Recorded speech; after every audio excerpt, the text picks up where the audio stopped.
Welcome to Twale TV. Welcome back, Twale TV Sports. Well, a fan told me, please, Omar, you can't just be talking about Manchester City's inconsistencies without mentioning Liverpool, the king of inconsistency this season. Well, I wouldn't know who is the king between Liverpool and Chelsea. Anyway, and I thought, well, that's a good point. Liverpool have been inconsistent, not just in the last few games or a dozen games. They've been like this since the preseason. Their preseason was shambolic. I could remember they were kind of, struggling to actually start the season with the games they had and all the. So I thought, well, normally you would expect a big club to wake up and, get into gear and then, catch up with the other teams. But that was my, belief at the beginning of the season.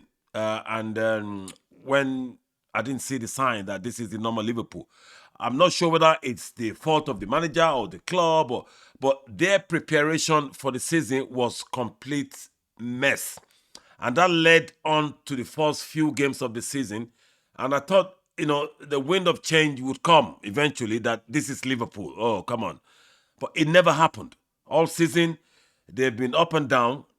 And if you watch the game at Bernabeu, where they lost to Real Madrid, the second leg that was played just a couple of days ago, it's as if the players, it's as if their mind was not there. There was no desire. Everybody kept making these unforced errors, inaccurate passes. Not just one person. Mo Salah, Trent and Alexander-Arnold especially. Vinicius Jr. took him to school. It's as if a schoolboy is playing against a man, or against a professional. So the whole team as a whole have a serious, blame or fault to share within themselves. And I think most of these faults will end up with the manager. But the manager is not the kind of manager you can start, having a go at. You can't have a go at, Jurgen Klopp because of his achievements with Liverpool. So it's there for the eyes to see. How long would this, inconsistency continue? How long would the club be? It's not even about the club being patient with Jurgen Klopp. They will be patient with him for as long as it takes. But how long would the team take to become the Liverpool that we know?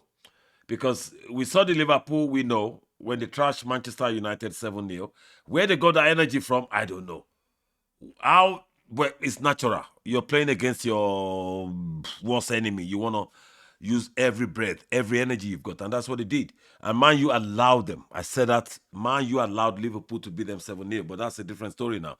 Anyway, so Liverpool's inconsistency would continue because I can't see a pattern that would say otherwise.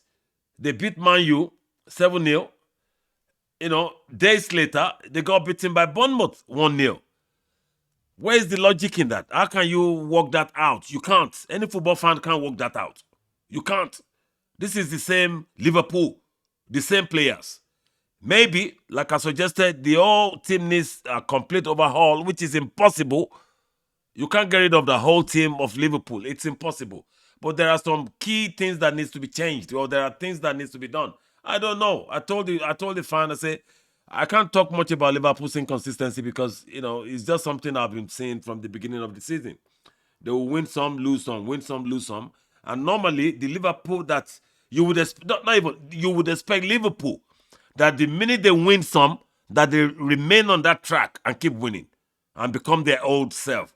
But they can't. They just can't find that form of the past that they've used to demolish teams and all that. So, Liverpool, well, I got no solution for you. I hope you come out of your mess as soon as possible. Still talking about Liverpool. At the end of the game at the Bernabeu, it was such a touching, it was such a touching gesture that to actually hear Liverpool's "You Will Never Walk Alone" being played at the Bernabeu at the end of the game after being beaten by Real Madrid. This is the greatest sportsmanship of the highest order. This is all I can conclude. This is you can't, we have different kinds of sportsmanship that happens on the pitch. You go into a rough tackle, you pick up your opponent, You kick the ball out because somebody is injured, and then the opposing team, will then give the ball to you to continue. So all this kind of sportsmanship is been there for years, and we love it. It's good feeling. It's good for the sports. But when I heard Real Madrid play "You Will Never Walk Alone" after beating Liverpool, knowing that they are out of the Champions League, and I thought, wow, what a gesture! What a sportsmanship of the highest order. So Tuale to Real Madrid, we salute you for that. The shocking thing for me after hearing that was that I didn't hear this in the mainstream media. I didn't hear people talk about it. I didn't hear the big networks. Nobody made a mention of this, and I think it's worth mentioning. So kudos to you, Real Madrid. Well done for that. Arsenal got beaten. Well, well, two good teams, Betis, Arsenal. They're two top teams. They're two very good teams. But unfortunately, Arsenal lost. So all I'll have to do is wait and see how they react. This is always the case with good teams. It's when the chips are down that you have to watch out. How do they manage? How do they cope? So I'm going to wait to see Arsenal's next game on Sunday and see how they respond. It's going to be tough. Okay? Being knocked out of the Champions League by a very good team. They are both equally good. The passes, the attacks, and everything. I watched the game and I thought, well, you're out of the Champions League, but you have every reason to keep your heads up high, as they say. You have nothing to be ashamed of. Arsenal, well done. Man U then again win as well. Good on you, Man U. But nothing much to talk about tonight. I just thought I'll touch base on the Liverpool's inconsistency as I've been, asked to. It's all about the fans, really. I thought, Omo, go and have a shave, give a good, clean, suave appearance today. Come on. And I thought, oh my God, I haven't even got the energy to do all this.